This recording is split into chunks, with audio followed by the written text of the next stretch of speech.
about ready to start? We're deciding on our opening hands, it looks like here.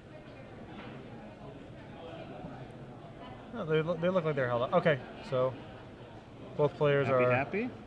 Ooh, no green.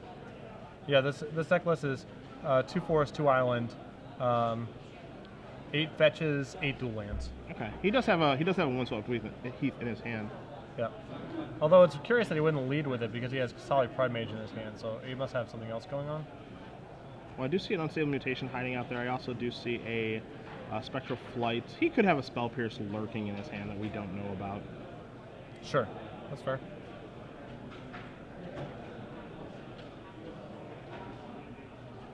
We're going to see a Ponder start the show.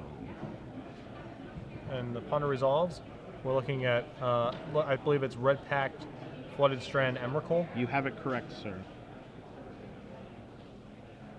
Hard to see from Jones's hand here. He's keeping it pretty close. All right, we're going to shuffle.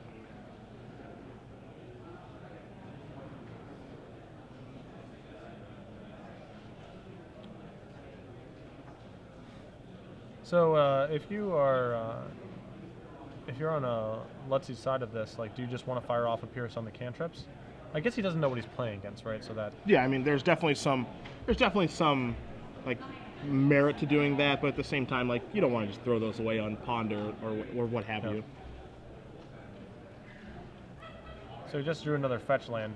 So if he had led with his fetches, he could have cast a Pride Mage. I'm not sure if he necessarily wants to do that right now, but. Another Ponder. Another Ponder, which he's perfectly fine letting go.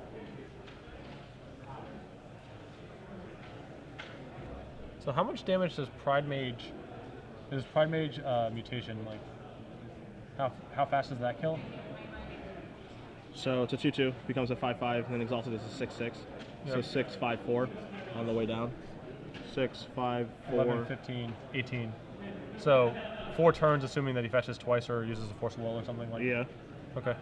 And he also has a Spectral Flight lurking in his hand as well. So, I mean, then it just gets out of control. We're going to saddle up and ride soon. Yeah. I can't wait. So we're going to sack that Windswept Heath to the end step, putting Brenden down to 19 as well.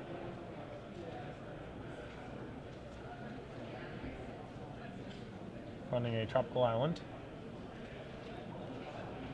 And I believe this is the turn that the other shoe will drop. Yes. Oh no, we're probably 2 turns away, because this is probably going to be Pride Mage or some threat card this turn, and then just drew a Daze. Yeah, I assume he's going to search for a Tundra here, cast the Pride Mage, leave the island up to be Wasteland proof, and then be able to cast Spell Pierce and Daze. Oh, we're getting a Savannah? Okay. I'm prepared to be wrong. So, I mean, at this point, it's sort of arbitrary what lands he's getting, right? I mean, I think you want to get more blue lands, all other things being equal, because you have like Spectral Flight plus Unstable Mutation plus Spell Pierce. Like in theory, you could have use for 3 blue mana. Yeah. We're gonna see a Brainstorm in response. So yeah, Brenden is not using his. I actually like the way that he's playing this. He's not using his Pierces or his Dazes on any of the cantrips. He's just gonna wait to fight over the relevant stuff. Yeah. Now the interesting thing there is that, you know, it makes sense, but it can also get him into trouble too, because the deck that Bryan is playing does have 4 Ancient Tombs, it does have 2 City of Traders, and it does have 4 Monoliths. So yeah, the Monolith is the big thing where there's a risk of him just going way over the top. Yes.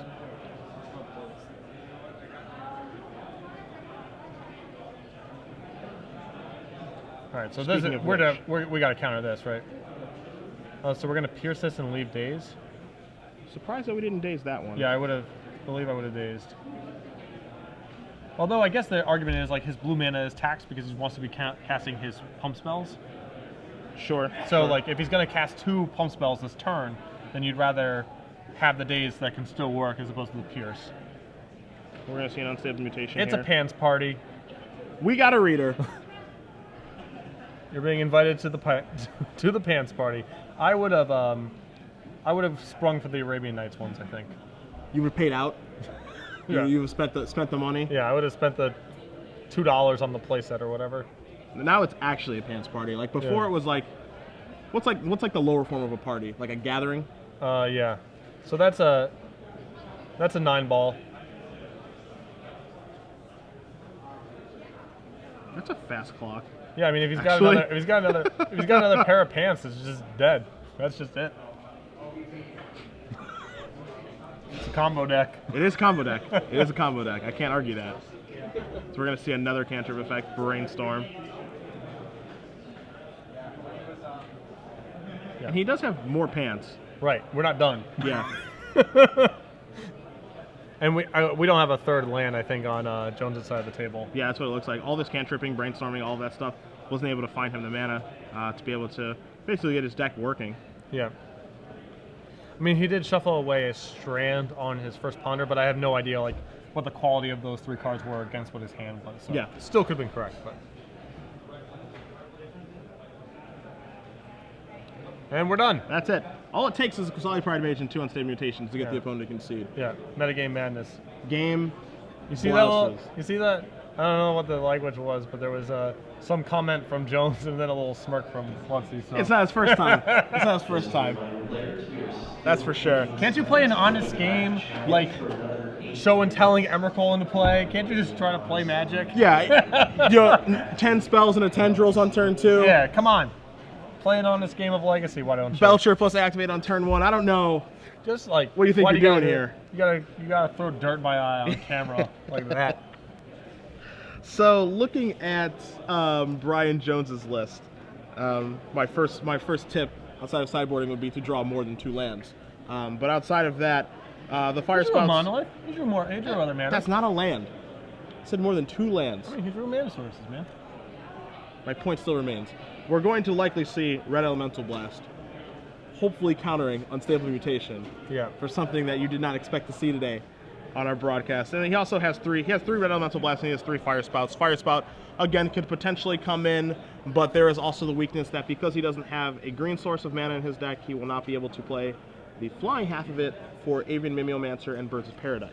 What I actually hope happens is that Unstable Mutation is red blasted after it's applied some -1 counters to a guy. And the guy dies. Oh. That would be a dream state for me. We'll see what we can do. Taking me back to Eugene Harvey's basement in 1995, where that stuff that was a matter of course. A dark and lonely place. Just the way the games got played. That's fair. Yep. Honest games. Unstable Mutation on my bird and just take it for 6. Hit over 3 turns. Yeah. So what are we looking at for Brenden? I mean, we got 2 copies of Gadok Teague. They're okay. They're not even great. They're, I guess. No, they're not. I mean, they shut off. They actually prevent high bind from resolving. And they also do shut off Force of Will, which I believe Bryan is likely to keep in. But yeah, but he's got his own Force of Wills too, so it's not even like pure upside. Sure. And he's got a copy of Surgical Extraction, which is fine, but I'm not even sure what he really want to cut. I mean, everything is like a threat card, a counter spell, or a creature pump spell. They all seem fine. I kind of wish if I was playing Lutzi's deck that I had Meddling Mages in the sideboard, because they seem pretty custom built for what's going on here. Sure. Stop opponent from doing something. Give you a target for the enchant creatures. Yeah. Give you the business. Yeah. While I'm stopping you from comboing off. Yeah. I mean, it'll be interesting to see. Like that game, Bryan Jones didn't draw much mana, so I don't feel like it's an accurate representation. But at the same time, Brendan's deck, if you do stumble or you do falter while you're pondering around looking for a combo, he can just kill you. Like it was just a 2-turn clock to kill him. Yep. So it doesn't take long. How many lands does Jones have? Is it 18? I mean, it's not a ton. 11, 12, 13, 19. 19. He has 19 lands and 6 of them are double lands, 4 Ancient Tombs and 2 City of Traders. Yeah. So he definitely doesn't have a ton of lands, but I mean, it's also not the kind of deck that really wants a ton of lands. But at the same time, what happened last game is not completely out of the question.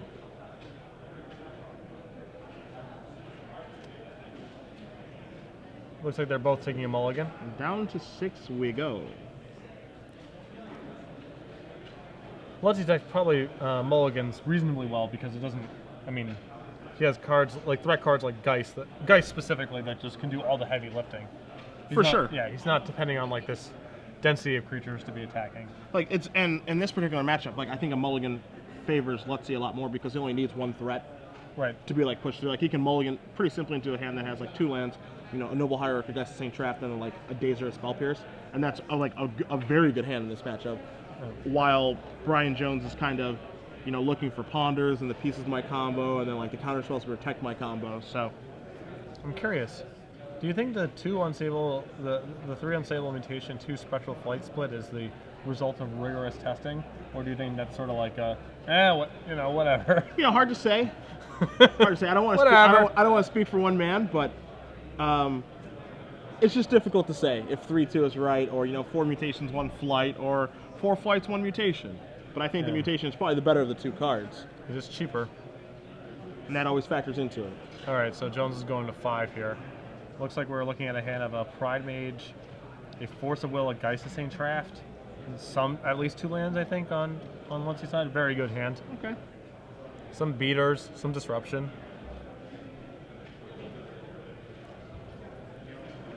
And 5 cards is a rough spot to be. Although obviously the Hive Mind deck is very capable of like show and tell you're dead. For sure. You know what I mean? And being, well, Bryan is on the play this game, so that does hurt him a little bit instead of being on the draw. But again, yeah, show and tell is this Hive Mind show and tell deck is the kind of deck that can just go like, hey, double, Ancient Tomb, land, show and tell. Yeah. Do you have a counter spell or not? Okay. So Jones is satisfied with his 5.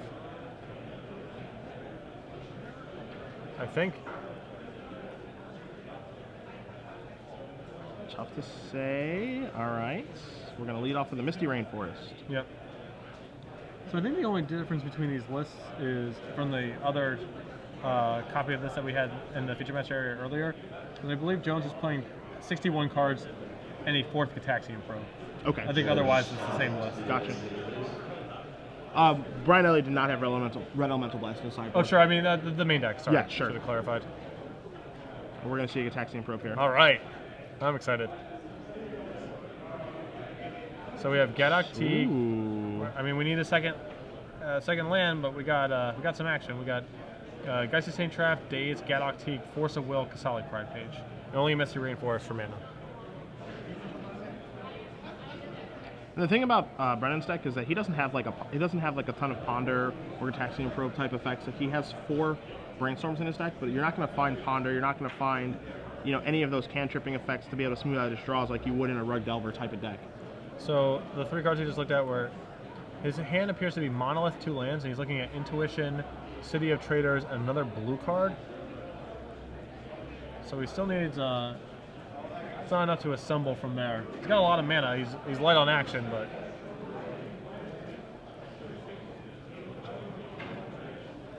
he's going to choose to keep with Ponder. Intuition gives him a shuffle, so there's 2 that he wants there, but not the 3rd one. He can set. Misty Rainforest does not look like he drew the land.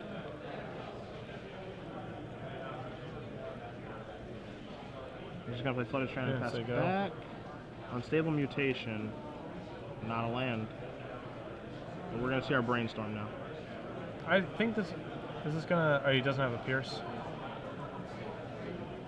No, so now he's going to be able to shuffle, play a land, and play a Monolith. And then Daze doesn't do very much at all for the rest of the game. Correct.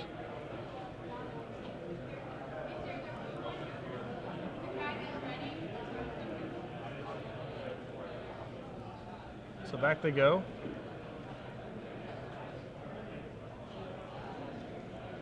And sacrificing the Flooded Strand to clear away the 2 cards for Brainstorm. Judge is making him put the Brainstorm in the graveyard.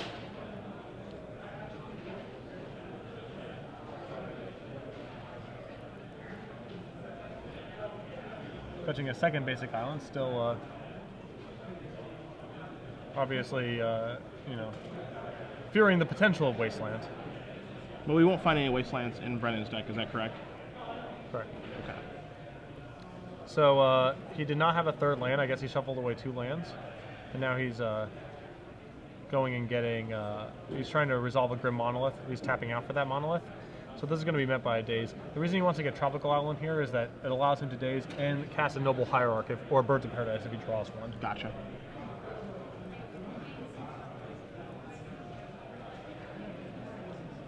All right, so again,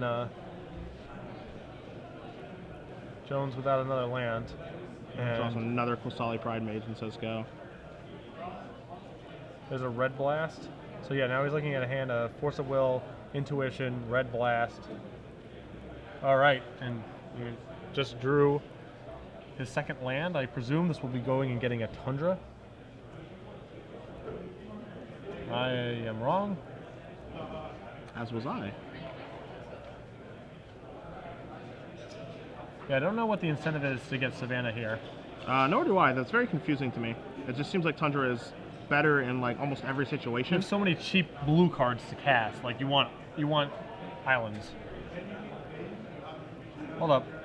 Yeah, hold on a second. Whoa, whoa, whoa. Back up. I'm fairly sure he just drew an extra card because he definitely drew that land for the turn. Yeah. The card he drew was Force of Will. Right. I mean, we can resolve it over here. Yeah, but I'm not sure exactly what DCI policy is. Oh, yeah, it was obviously just a momentary lapse. yes. So I can see that we have a judge over here. I mean, we're going to have a slight delay here while we resolve this. Yeah, I understand these kind of situations. I mean, if they obviously had to be a stickler for things like drawing extra cards, but it would be unfortunate if that happened because I believe, you know, I'm 100% sure that was just like Purely accidental. Yeah, just.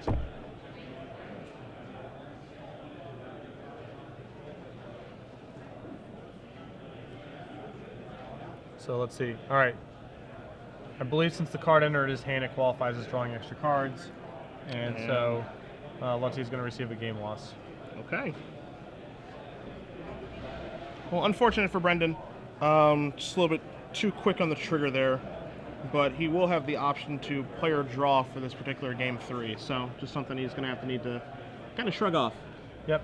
He's quickly going to his sideboard too to remove 2 cards to bring in 2 others. I'm curious to see what the swap is. I think he just cut. Did he just cut his Galactiques? That's what I think I saw. I personally did not get a good look. Also, It looked like a gold. It looked like a gold card. Sure. It wouldn't surprise me if he had a hand with Galactique and Force of Will, and it was just like, enough of this. This doesn't work. Doesn't Yeah. do what I want it to do. And I think, you know, obviously we see a fair bit about the kind of stuff that we just saw. I think happens a little bit more often, like percentage-wise on camera, than it does in like random matches and tournaments. And I just think if you're not used to playing on camera, you know, and you're running deep in a tournament, you're having a good tournament. There's a lot of prizes at stake, and you're not used to playing on camera. I think often you just kind of have the jitters, you know, like that's just a thing that happens, you know. Yeah, I mean it's like a very real thing, like just knowing that you're like, you know, on camera in front of a live audience. Live audience is at home critiquing your play, critiquing pretty much every action you make, Right. and you know every decision and line of play you make. It can be a little bit more nerve-wracking than people give it credit for. Yeah.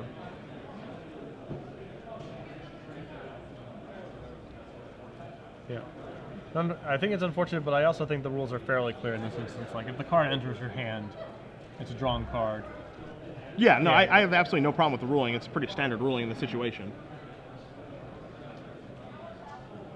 So both players are deciding if they're going to keep their opening 7. All right. Nope. Jones Bryan going is back to not. Mulligan again. He's taken many a trip to Paris. Yep. Although, you know, I mean, it's a test. You know, I mean, it's possible he's just drawing up like random bad opening hands or whatever. But I do think that like part of playing Legacy has to be a willingness to mulligan aggressively. Certainly more so than in Standard or in Limited, certainly, because like the things the decks do are so powerful that people regularly die with a bunch of cards in their hand, a bunch of castable spells, which to me indicates that the format is more about like the stuff you're doing and not raw card count being the thing that matters. Sure. As opposed to Limited, where it's like, you know, we all kind of have the same cards bumping into each other and trading, and like mulliganing is a disaster when that sort of stuff is going on, when like the last 5 mana 3/3 to stick can win the game. Legacy is like powerful things are going on, and it's important to have the right tools. And all those things that are powerful are going on within like the first 3 turns of the Right, game. yeah, exactly. If you die with 4 cards in your hand all the time, you're probably not mulliganing enough. I would agree with Yeah. that. Yes. So I think Jones is contemplating going to 5 again. Yeah, tough match for him. Yeah. And when you're yep, he's going to 5. A lot of discipline, and I mean it being on the draw is so much worse against like Days Pierce decks, you know.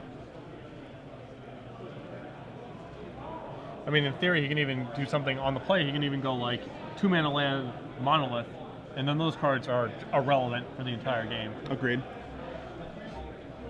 Much harder to do that. I mean, you have the same likelihood of doing that on the draw, but the odds that it sticks is a lot lower.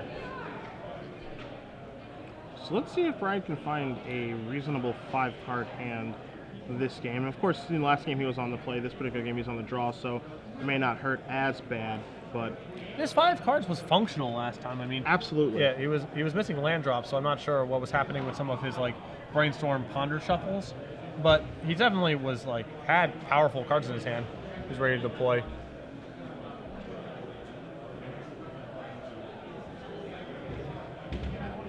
Bryan looking not too thrilled with his 5. Attention players in with $10 draft number 5. Looks up at the camera, shakes his head. No. 4 cards.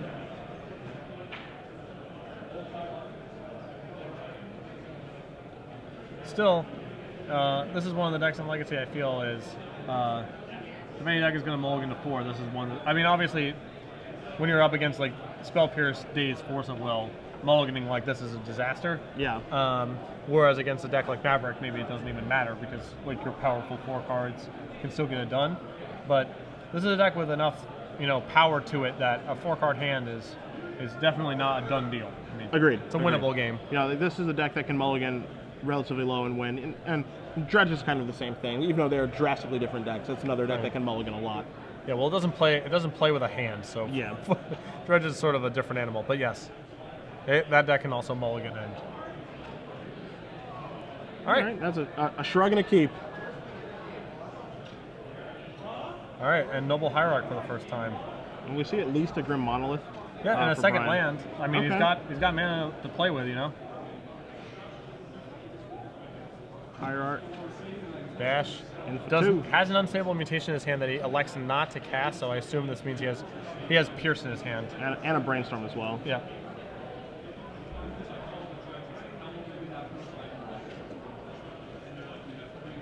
I think that if I were to build this deck, I feel like I would want no more than 1 Savannah. I would agree with that. For what this deck is trying to do functionally, like you can look at his hand right now, and there's just 3 blue. Yeah, there are 4 blue cards in his hand. They all cost 1. Yeah. So I assume we're going to be piercing this Monolith. Excellent choice. And that's the difference between being on the play and on the draw. On the play, assuming that Brenden had just cast his Monolith on a Hierarch on turn 1, that would have just resolved. Yeah, and then the game is drastically different. Yeah. So we see a Brainstorm being cast here. Is that for a Mind Brenden. Break trap in his hand? There is a chance that it is. I mean, there are 4 in his sideboard. This is not traditionally a good Mind Break trap matchup, but with your opponent on 4 cards and you heavy on mana, it's actually going to be good this game. He's going to attack in for 2. Okay, he's going to do it that way. Yeah.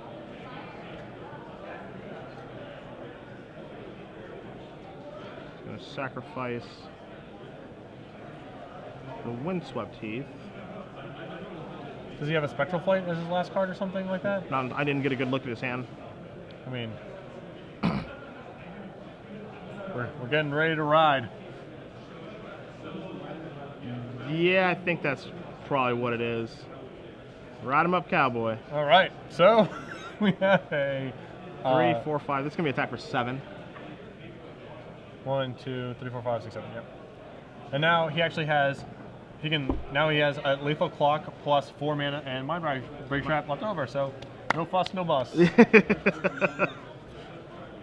Using every part of the buffalo. All right, have a Monolith. And he's perfectly fine. Yeah, Monolith resolves. Yeah, this is card.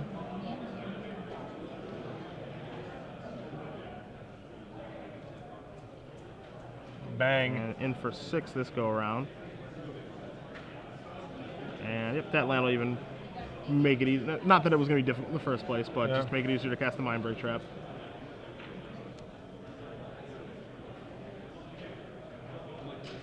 And also, if he's on, there's even like even if he has Hive Mind here, he can actually pay for Summoning Trap or Pact Negation. Yeah, Pact Negation. Yeah. Sorry, yeah, Summoning Pact or Pact Negation. So it's not even. He needs to have Red Pack specifically for this to even be lethal. Yep. He's going to have one heck of a hand to be able to win this And you game. can't show and tell Emrakul into play because Noble Hierarch is flying. So is Emrakul. I promise. Why does that guy fly? What's the point? Can't block It's him a anyway. spaghetti monster. Okay, this is a floating. You can block it. I've blocked it with a Bird of Paradise. It wasn't like an Yeah, ideal. and wrote to it when It wasn't like an ideal situation, but it can be done. Sure. Emrakul will fly, my man. I don't know. That doesn't even make sense. All right, and there's the handshake. And still had this. Yeah, Mind it Break still had a hard counter also. So Brenden Lutzi ends up winning 2-1 with blouses over Bryan Jones in his Hive Mind deck, taking him up over to 5-0 and in Presumably 5-0. Yeah.